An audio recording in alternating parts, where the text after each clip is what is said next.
जय माता दी। हर हर महादेव। गुप्त नवरात्रि के 9वें दिन महाविद्या माँ मातंगी देवी की कथा श्रृंखला में आप सभी श्रोतागणों एवं भक्तजनों का स्वागत है। मैं सुप्रिया मिश्रा एक बार फिर से आप सभी का अपने चैनल पर हार्दिक अभिनंदन करती हूँ।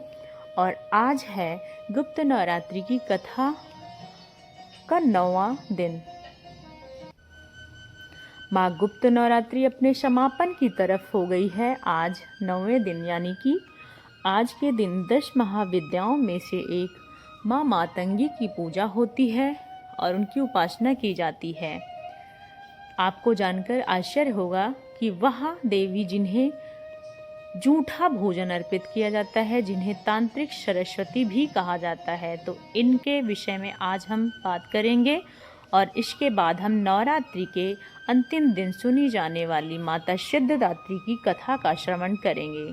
तो चलिए सबसे पहले माँ मातंगी से जुड़ी हुई पौराणिक कथा श्रवण करते हैं। आज गुप्त नवरात्रि व्रत कथा आरंभ करते हैं। एक समय भगवान विष्णु और माता लक्ष्मी भगवान शिव तथा माता पार्वती से मिलने के लिए गईं। अतिथि दंपत्ति के समान एक विशाल भोज का आयोजन किया गया। भोजन चारों देवताओं के कुछ भोजन भूमि पर गिराया और उसे गिरे हुए भोजन से एक सुंदर कन्या का जन्म हुआ, जिससे भगवान शिव, भगवान विष्णु, माता पार्वती और देवी लक्ष्मी से उनका झूठा भोजन मांगा। चारों ने अपना झूठा भोजन उन्हें प्रसाद के रूप में प्रदान किया और इस प्रकार देवी मातंगी का जन्म हुआ। ब्रह्मामल तंत्र शास्त्र के अनुसार एक और कथा प्राप्त होती है। प्राचीन काल में मातंग नाम के एक ऋषि थे जो वैदिक ज्ञान से परिपूर्ण थे। उनके घने कदम्ब वन में सैकड़ों हजारों वर्षों तक माता त्रिपुरा की कठोर तपस्या की थी, जिन्होंने तपस्या का उद्देश्य था कि समस्त जीवों को वश में करना चाहते थे। उनकी तपस्या के प्रभाव से माता त्रिपुर सुंदरी के नेत्रों में एक विशाल प्रकाश किरण निकला और वह प्रकाश श्याम वर्ण की एक देवी में परिवर्तित हो गया, क्योंकि राज मातंगिनी के नाम से विख्यात हुई। माँ मातंगी विशिष्ट रूप से दूषित और अशुद्धता से जुड़ी हुई देवी मानी जाती हैं। वे उच्चिष्ट और अवतार मानी जाती हैं और इसलिए उन्हें कई स्थानों पर चांडालिनी और उच्चिष्ट मातंगा के नाम से भी जाना जाता है। और उनके आशीर्वाद प्राप्त करने के लिए उच्चिष्ट यानी झूठा आसिंक रूप से खाया जाता है भोजन। सुनने में यह बड़ा आश्चर्यजनक और विस्मरणीय लग रहा है, लेकिन यह हमारे शास्त्र और संस्कृत की विशेषता है। नारद पंचरत्न में 12वें अध्याय में भगवान शिव को चांडाल और माता पार्वती को उच्चिष्ट चांडाली यानी कि देवी मातंगी के रूप में वर्णित किया गया है। वो मातंगी का वर्ण पन्ने के समान हरा है। वे लाल वस्त्र और स्वर्ण आभूषण धारण करती हैं, स्वर्ण आसन पर विराजमान है। उनकी 4 भुजाएं में 5 खड्ग, अंकुश और गदा राज मातंगी रूप में उन्हें वीणा और तोते के साथ चित्रित किया गया है। उनकी 8 शक्तियाँ रति, प्रति, मनोभाव किया, सुधा, अंकुश, अनंग, मंदन, मदनलसा कहा जाता है कि माँ मातंगी को साधना करने से वाक सिद्ध यानी कि वाणी में सिद्धि प्राप्त होती है। उसके उपरांत अलौकिक शक्तियाँ, शत्रुओं पर विजय, लोगों को आकर्षित करने की क्षमता, कलाओं में परम ज्ञान, वाणी में दिव्य चमक और मूर्ख लोगों को भी बुद्धि प्राप्त होती है।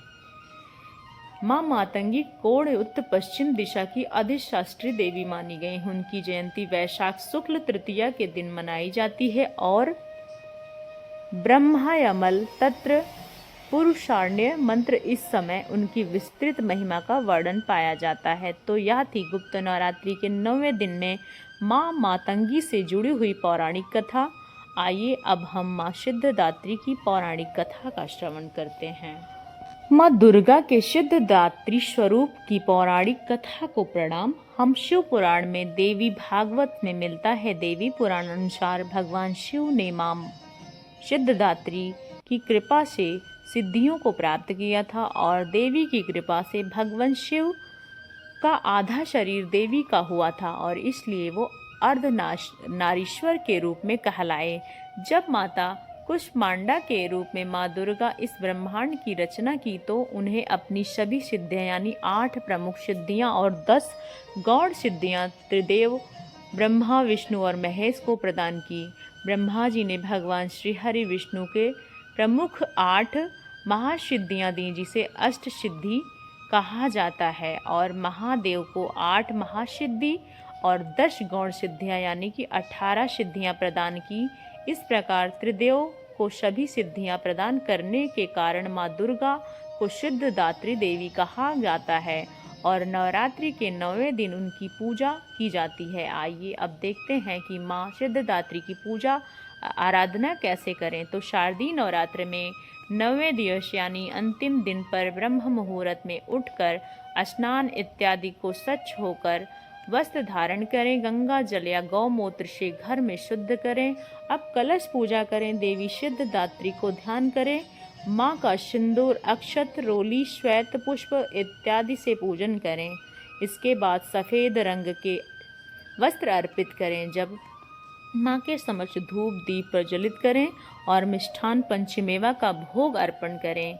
इस प्रकार 9 रस युक्त भोजन, 9 प्रकार के पुष्प और 9 प्रकार के फल अर्पित करने चाहिए। फिर माँ सिद्धिदात्री आरती और स्तुति करें। इस दिन माँ सिद्धिदात्री को मौसमी फल, चना, पूरी, खीर, नारियल, हलवे इत्यादि का भोज लगाएं। कहते हैं कि माँ को इन चीज़ों का भोग लगाने से वो प्रसन्न होती हैं। इस दिन माँ सिद्धिदात्री को अंतिम से अधिक ध्यान करना चाहिए और ओम देवी सिद्धिदात्रे नमः इस मंत्र का बार बार जप करना चाहिए। जब कोई भक्त नवमी के दिन माँ कन्या पूजा करता है तो अपने घर में नवमी के दिन पूजन किया जाता है। इस दिन आप दुर्गा के स्वरूप कन्या पूजन कर सकते हैं। कन्या पूजन में विस्तृत विधि जो कि आप सभी को पता होगा, अगर नहीं पता है तो हम उस विषय में भी आप लोगों के लिए वीडियो लेकर आएंगे। अभी के लिए तो आज 9वें दिन की माँ मातंगी की और साथ में सिद्धिदात्री की कथा का हमने श्रवण किया। इसी के साथ आज 9वां दिन यहीं पे समाप्त होता है। आज लोग गुप्त नवरात्रि में जिसको अपने घर में कन्या पूजन करवाना है वो करवाते हैं और इसी के साथ कथा का समापन करते हुए हम आपसे अनुमति लेंगे। जय माता दी आप सब पे।